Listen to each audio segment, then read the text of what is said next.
This is 99% Invisible. I'm Roman Mars. Around the corner from our office in beautiful downtown Oakland, California is DeLauer's Newsstand. It has been there since 1907. For the people who live and work downtown, it is central to our existence. Everyone goes there to buy drinks, lottery tickets, little packs of fruit-flavored cigarillos, and occasionally, even a newspaper. 163. But about 8 months ago, it became clear that even though DeLauer's wants a bunch of people inside the store buying things, they don't want a bunch of people outside their store hanging out on the sidewalk. Here's how you can tell.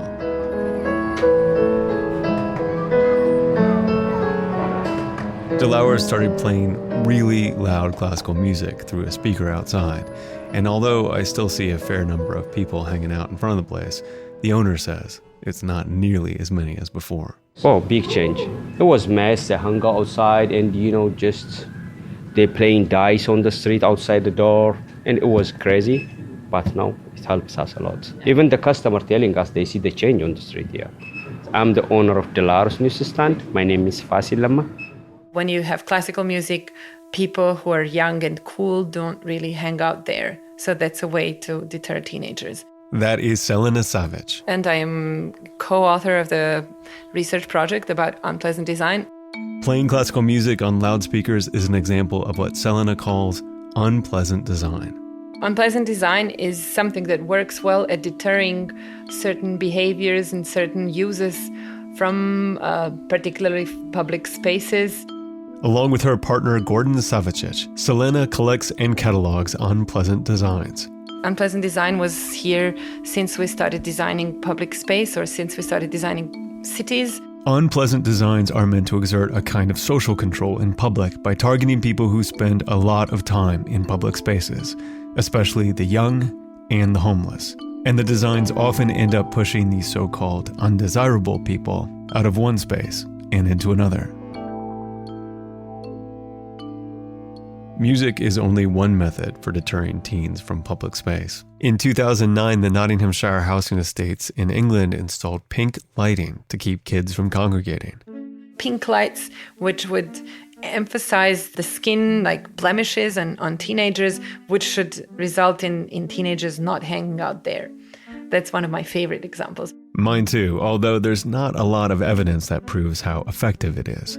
Pink lighting that preys on teenagers' insecurities is funny and kind of devious, if a little far-fetched. Another more substantiated example of targeting and trying to eliminate undesirable behavior with light is the presence of blue lighting in public restrooms. I saw this in UK train stations quite a bit last time I was there. Blue light of a particular color makes the veins slightly less visible. You can't see your veins through your skin, so it's hard to find a target if you're an intravenous drug user. Then it became a very popular solution for all kind of publicly accessible toilets and even sometimes in buses. When your veins are not visible to you, you're obviously not going to be able to take any heroin.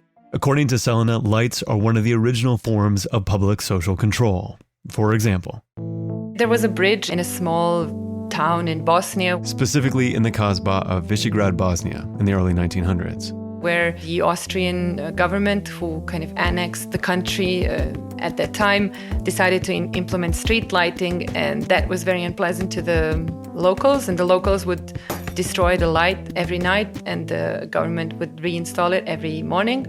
And so the idea that light is something unpleasant for free expression in public space is something that we completely forgot. We've since become so habituated to public lighting that our primary experience with streetlights is that they deter criminal activity and make us feel safe.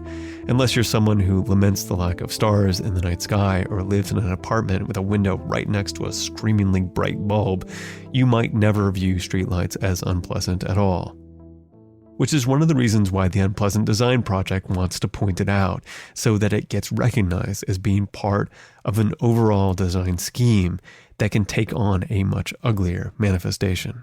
Well, these studs may only be a few centimetres tall, but they've caused a big debate. This is from a BBC News story from 2014. The reporter Nick Beake is pointing to a set of angry-looking spikes that were installed in the concrete floor of a small alcove by the entrance to an apartment building. The spikes are clearly meant to stop people from sitting or lying there. Is this a legitimate way to prevent rough sleeping and possible antisocial behaviour, or are they a symbol of a heartless approach to homelessness? Psst, hey, do you want to know the answer? It's the second one. That spiked a huge debate, and even the mayor of London reacted and said that they should be removed and that we should not address homeless people in this way. The grocery chain Tesco also added spikes to areas outside the entrance to one of its stores in central London in 2014. They were removed after days of public protest. Generally, the debate was about the way we treat homelessness, and is that something that we just want to remove from a particular space, or is it something that we should somehow structurally address? Spikes to stop people from sitting or lying down evoked a wide variety of reactions from the public. The first time I saw someone lying here, a homeless couple actually, I didn't like it because I didn't like having to walk by them. That sounds very selfish. So when I saw those studs, I thought, good idea. So a lot of people are bothered by the presence of homeless people, but some are also alarmed by just how aggressive the spikes are. It's almost looks harmful. You know, if you lie on those, you're going to get spiked. And so it sends that message, which I think is wrong. It's worth saying that these spikes are not just in England. We have them in the US too. Outside of our office is a window ledge where you naturally want to sit. And sure enough, there are these black metal doorknob-looking things that keep anyone from resting there. And one thing that makes these spikes and similar features especially frustrating is that they're just there. They're not moving. There's no arguing with them. You know, if you have a policeman who prohibits people from sleeping in a park, I think there is still some possible negotiation. And I think that's good. That's what society is about, the ongoing negotiation and ongoing change. But when we start using things that are immutable and unchangeable, like metal spikes, there is nothing that is going to change until they rust. I think that's the most important criteria for calling something unpleasant design. It is something that you cannot negotiate with. We have all tried and probably failed to negotiate with one of the most common and aggravating forms of unpleasant design, public seating. Whether it's in a park or at a bus stop or in an airport, there are countless ways designers have made it so you cannot get comfortable, and most especially, cannot lie down. A classic is the bench with armrests in between, which of course let you rest your arm on the armrest, but at the same time they restrict any other kind of use than sitting upright. The only way this bench can be used is by 3 people sitting next to each other and not looking at each other, which is not the only thing you can do on a bench. Especially, it's not the only normal and legal thing you can do on a bench. Selena thinks that limiting the way something can be used is problematic. By attacking or addressing one particular problem, you actually generate many more problems and reduce complexity of possible behaviors in public space. It's not just dividers and armrests. In the Unpleasant Design book, they also point out benches that are mounted so high that your feet can't touch the ground, and therefore they're uncomfortable after a short period of time. And they document an increased prevalence of leaning supports at bus stops that you can rest against while standing, but they do not accommodate sitting or sleeping. But the object that Selena considers the masterpiece of unpleasant design is the Camden bench. Basically, it is a design solution to 22, I think, antisocial behavior problems. The only thing it does not deter is sitting.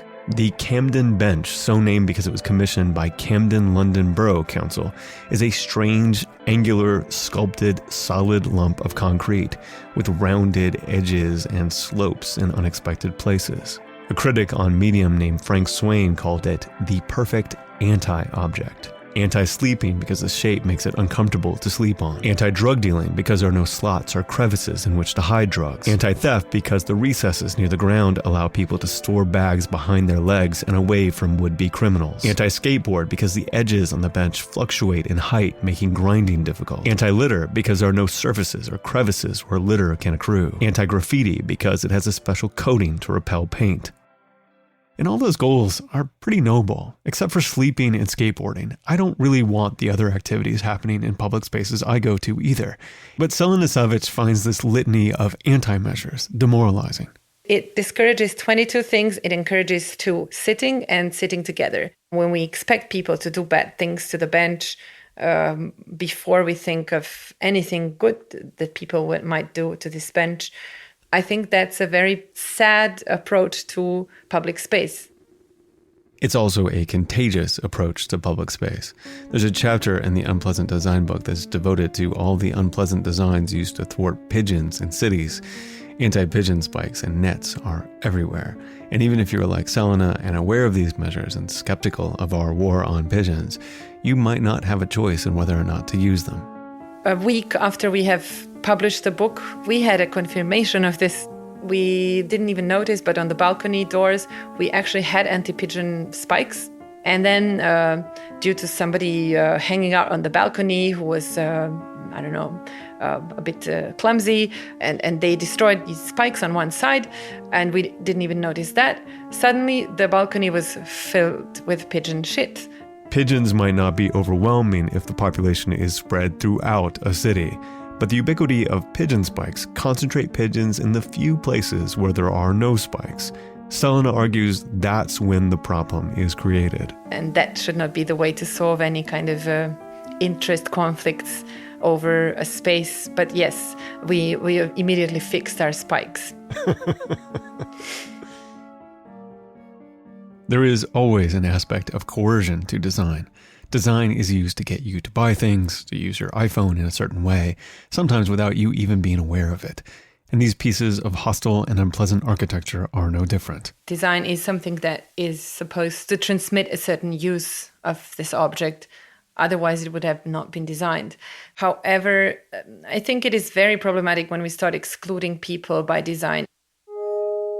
The reason we need a critical theory of unpleasant design is so we can recognize the coercion that is taking place in our public spaces. We need to know when we're replacing human interaction and nuance and empathy with hard, physical, non-negotiable solutions. And this is what we wanted to achieve with this book, to start the debate. There will always be people who believe this is a good way and people who think it's terrible. And we are somehow not extreme in our opinion. We're really the observers. And now you're an observer too. Whether you think a certain form of design is exclusionary but serves a greater good, or just hostile and offensive, it's important to be aware of the decisions that are being made for you, because most likely, unpleasant design is put there to make things more pleasant for someone just like you.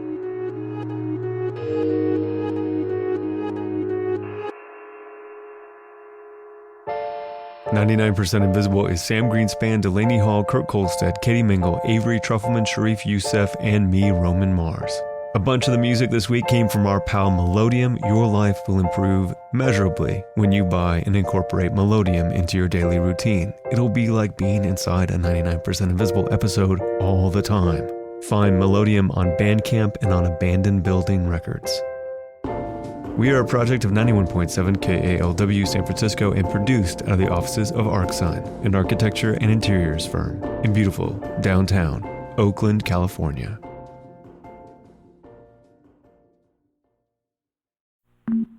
You can find this show and like the show on Facebook. You can follow me on Twitter at Roman Mars and on Instagram at The Roman Mars. And the rest of the 99PI crew are all on Twitter and Instagram as well. Just search around, you'll find them. But the best way to explore the 99% invisible activity that shapes the design of our world is to click around the hundreds and hundreds of cool stories on 99pi.org. Radiotopia. From